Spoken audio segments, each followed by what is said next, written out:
Anda kembali menyaksikan Tapari Tausiah Pagi Hari bersama saya Ridha Sari dan tentunya Ustadz Heri.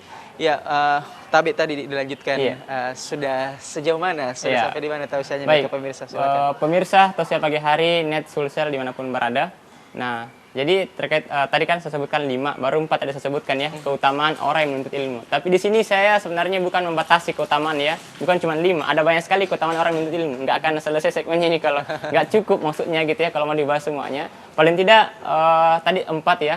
Yang kelima itu kewajiban yang paling utama.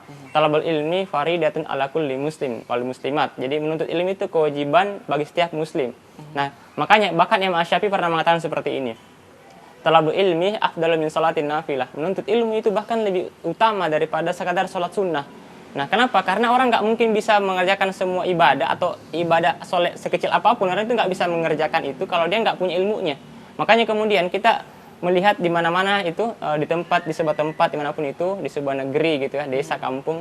Kalau ada orang yang berilmu, dia pasti akan dimuliakan di tempat tinggalnya itu tadi. Kenapa? Karena itulah sebuah sesuatu yang sunnatullah. Orang yang tidak dihargai bukan sebenarnya karena pakaiannya yang melekat, bukan juga karena hartanya, tapi lebih kepada kemampuan berpikirnya, karena keilmuannya gitu. Nah, makanya Allah Subhanahu wa taala itu dalam Quran surah kedua 269 itu disebutkan bahwa yutil hikmata may yasha wa may yutil hikmata faqad utiya khairan katsiran.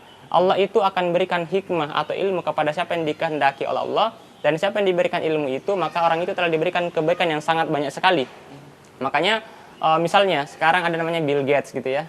Salah satu orang terkaya di dunia gitu. Betul. Kira-kira kalau Bill Gates dibawa ke Afrika di sana atau disimpan di sebuah daerah terpencil dan dia nggak punya harta sama sekali tinggal di sana, bisa nggak Bill Gates kembali kaya dengan cepat? Kira-kira menurutnya kita gimana? Secara materi ketika dia meninggalkan Iya. dan kemudian terisolir, kemungkinan besar tidak bisa, Pak Ustadz. Misalnya kalau dia tinggal di Makassar gitu, dia nggak punya harta, tapi dia punya softwarenya di kepalanya kan, dia sudah tahu gimana caranya bisa menghasilkan uang. Kemungkinan besarnya akan kembali dia mudah untuk kaya. Kenapa? Dia sudah tahu kunci-kuncinya, dia sudah punya ilmunya semuanya. Nah, itulah kelebihan orang yang punya ilmu gitu. Orang yang punya ilmu itu diibaratkan dia punya peta gitu dalam hidup ini. Ibaratkan kalau orang mencari tujuannya yang nggak punya dia peta, itu kan gampang tersesat gitu kan. Nah, kalau kita punya ilmu, insya Allah kita itu akan tenang menjalani hidup ini gitu kan. Kita nggak akan kebingungan, nggak akan galau seperti itu. Seperti galaunya orang yang kesasar gitu kan. Dan saya yakin pemirsa umumnya kita semua pernah gitu ya, pernah kesasar seperti itu. Dan itu bayangkan lagi mana bingungnya gitu kan. Apalagi kalau kita ini hidup di dunia ini, itu kan sementara gitu ya. Kita akan berjalan menuju kepada akhirat, dan dunia ini kita butuh yang namanya ilmu. Untuk apa?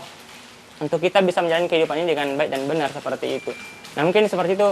Jadi memang menuntut ilmu ini adalah istilahnya kewajiban. Iya, betul, ya, kewajiban Ustadz, ya? bagi setiap muslim. Dan Bahkan memudahkan bagi orang-orang yang menuntut ilmu seperti itu ditinggikan derajatnya, ya. Kemudian memudahkan aktivitas sehari-harinya seperti itu, sudah bisa menjadi orang-orang yang istilahnya dikagumi seperti itu, betul. Pak Ustadz, ya. Tapi ini perlu kita garis bawahi bahwa menuntut ilmu itu nggak boleh kita dari awal ada niat bahwa untuk dikagumi atau dianggap orang yang soleh. Kita harus hilangkan itu semuanya. Karena nanti kalau seperti itu nanti nggak berkah ilmunya. Kemungkinan besarnya orang itu nanti nggak makin dekat kepada Allah, tapi dia sibuk menggunakan ilmunya untuk membodohi orang, untuk memperbanyak harta dan seterusnya. Akhirnya orang seperti inilah yang paling nanti besar juga siksanya di akhir nanti. Maka kita berlindung kepada Allah dari awal bahwa kita menuntut ilmu itu niatnya bukan untuk dunia, tapi untuk mendekatkan diri kepada Allah Subhanahu wa taala. Ya, Masya Allah, luar biasa sekali Pak Ustadz. Ya, kita akan lanjutkan lagi ya tausiah mengenai menuntut ilmu ini, tapi kita akan jeda iklan.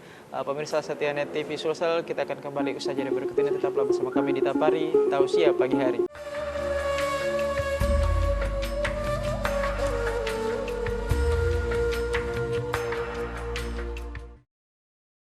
Anda masih bersama kami di sini di Tapari Tausiah Pagi Hari. Kita langsung lanjutkan saja tausiahnya, kita ke Ustadz Heri. Silakan Pak Ustadz, tadi mengenai keutamaan menuntut ilmu ini, itu seperti apa? Baik pemirsa Tapari Pagi Hari yang dimuliakan oleh Allah Subhanahu wa taala. Ada yang menarik kalau berbicara tentang keutamaan atau kemuliaan ilmu tadi itu. Nah, ini ternyata bukan cuma pada manusia saja yang bisa merasakan keutamaannya, pada hewan sekalipun. Tapi Allah memberikan sebuah perumpamaan dalam Al-Quran, yang dimana seekor anjing itu, kalau dia berilmu, itu dibedakan dengan anjing-anjing pada umumnya. Dalam Al-Quran disebutkan tentang makanan yang nggak boleh dimakan, misalnya bangkai gitu kan, atau buruan. Tapi Allah menjelaskan bahwa boleh kalian memakan hasil buruan daripada anjing yang sudah kalian latih, yang sudah kalian ajarkan sebelumnya, seperti itu. Jadi beda itu anjing yang kemudian dilatih, dilepaskan dengan bismillah, dia menerkam hewan buruan itu boleh dimakan. Meskipun nggak dibunuh oleh manusia, nggak disembelih, anjing yang menggigit. Nah, tinggal nanti gigitan anjing itu dihilangkan saja, terus dimakanlah hewan buruannya. Nah, ini menunjukkan, kata Ibnu Qayyim al-Jauziyah, bahwa ini menunjukkan keutamaan anjing saja itu diberikan kemuliaan, diberikan keistimewaan yang punya ilmu, yang terlatih daripada anjing-anjing pada umumnya. Misalnya kita kenal ada namanya anjing pelacak, itu kan mahal harganya gitu ya, ratusan juta. Kenapa? Karena dia berilmu, dia sudah terlatih. Itu saja hewan. Nah, bagaimana kalau pada manusia yang punya ilmu? Itu kan luar biasa sekali. Kalau anjing saja dimuliakan karena ilmunya, apalagi manusia. Nah, ini semoga bisa menjadi pelajaran berharga buat kita semua, bahwa kalaupun ada hal yang kemudian kita harus kejar di dunia ini, yang paling utama kalau menurut saya adalah ilmu. Kalau kita sudah dapat ilmu itu, insya Allah kita akan mulai dapatkan dunia, kalau dunia yang kita mau cari. Karena Imam Syafi'i pernah berkata, man arada dunya falaihi bil ilmi, wa man aradahu akhirah falaihi bil ilmi, wa man aradahuma falaihi bil ilmi. Siapa yang menginginkan dunia, maka dengan ilmu, dan siapa yang menginginkan akhirat, maka juga dengan ilmu. Dan siapa yang menginginkan kedua-duanya, maka juga dengan ilmu. Nah, seperti itu mungkin. Jadi ini tidak terbatas pada manusia saja ya. Iya, betul. Ternyata untuk hewan juga sepertinya tadi yang dilatih dijelaskan juga, gitu kan. Ustadz, ya ada seperti yang tadi anjing itu bahwa berbeda ternyata ya. Jadi ada anjing yang istilahnya punya posisi yang baik, terlatih seperti itu dan bernilai ya, dan hasil gigitannya itu bisa makan oleh si tuannya, seperti itu. Mungkin ada lagi yang lain Pak Ustadz yang terkait mengenai kewajiban atau keutamaan menuntut ilmu ini, silakan. Iya, baik. Kalau kita saksikan di kehidupan kita, itu kan kita melihat bagaimana orang tua itu ketika dia punya anak, dididiknya sejak kecil kan, bahkan disekolahkan, dipilihnya sekolah terbaik, dia dikuliahkan di tempat universitas terbaik juga. Nah, itu juga untuk menunjukkan bahwa orang tua itu bangga kalau anaknya punya ilmu. Tapi ini perlu kami luruskan bahwa hari ini tidak sedikit ya orang tua yang mendorong anaknya untuk belajar, sekolah, kuliah, itu orientasinya kerja. 95% mungkin mahasiswa kalau dia kuliah ditanya, untuk apa Anda kuliah? Untuk kerja. Jadi menurut saya ini perlu diluruskan niatnya dari awal. Kalau kuliah hanya untuk kerja, nggak perlu kuliah sebenarnya, karena banyak pekerjaan yang nggak juga mengharuskan orang itu kuliah. Yang penting punya skill. Makanya Ahmad Rifai Rif'an itu dalam bukunya mengatakan seperti ini, bahwa nanti itu tiba satu masa tidak terlalu penting Anda lulusan apa, tapi Anda bisa apa. Maksudnya adalah Anda punya skill atau keilmuan dalam bidang apa, seperti itu. Nah, hari ini kita menyaksikan, kita kan hari ini hidup di mana itu kesannya serba sekuler ya. Orang itu dinilai kebahagiaannya dengan materi. Seperti itulah. Betul. Makanya ilmu itu keberkahannya, maksudnya keutamaannya dibawanya tadi ke situ. Bahwa ilmu itu, orang yang paling berilmu itu kalau dia bisa kaya dan seterusnya. Padahal nggak seperti itu. Nah, orang yang paling berilmu menurut Allah Subhanahu wa taala adalah orang yang paling takut kepada Allah Subhanahu wa taala. Maka ini yang paling terpenting kita tanamkan dalam diri kita, pemirsa sekalian, bahwa ilmu itu sejatinya kita niatkan dari awal, kita cari, kita pelajari untuk apa? Untuk mendekatkan diri kepada Allah Subhanahu wa taala, karena dengan ilmu itulah Allah akan memuliakan hamba-hamba di antara manusia, seperti itu. Nah, ini kan menuntut ilmu ini sangat erat kaitannya dengan membaca. Ya, Iqra ya, bacalah, seperti itu. Kalau berbicara masalah baca, ini kan di negara kita tingkat minat bacanya kurang. Itu ini mungkin bisa jadi sisipan dakwah ya, seperti itu. Jadi masih berhubungan juga dengan saintis, bahwa membaca itu manfaatnya sangat banyak. Dan sebelum saintis meneliti dan mengungkapkan fakta bahwa ternyata Al-Quran, Masya Allah, ini jauh lebih duluan ya, ratusan tahun sebelumnya. Itu bagaimana pandangannya Ustadz mengenai hal ini? Iya, baik. Jadi memang ternyata Al-Quran itu amazing, luar biasa ya. Jauh sebelum ilmuwan barat menyampaikan bahwa perintah untuk membaca, mencerdaskan dan seterusnya, Al-Quran lebih dahulu mengkabarkan kepada kita bahwa perintah pertama yang Allah turunkan adalah perintah untuk belajar, seperti itu. Ya, kita akan lanjutkan lagi ya, kita akan jeda iklan ya, Ustadz Heri ya. Pemirsa jangan kemana-mana, tetaplah bersama kami di Tapari Tausiah Pagi Hari.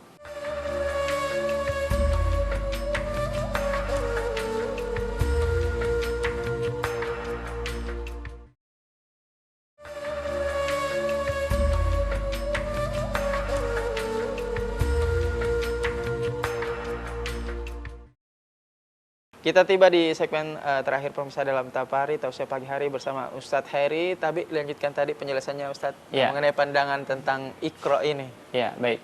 Jadi Iqra di situ bukan hanya sekedar membaca buku saja, tapi mengamati, intinya belajar lah di situ, seperti belajar seperti itu. Dan memang belajar itu paling mudah kalau kita bisa membaca buku lah, seperti itu. Nah, ternyata juga membaca buku itu kan bukan sekedar untuk menambah pengetahuan, tapi lebih daripada itu bisa mengurangi depresi, bisa membuat orang itu lebih tenang perasaannya. Tergantung apa yang dibaca sih sebenarnya.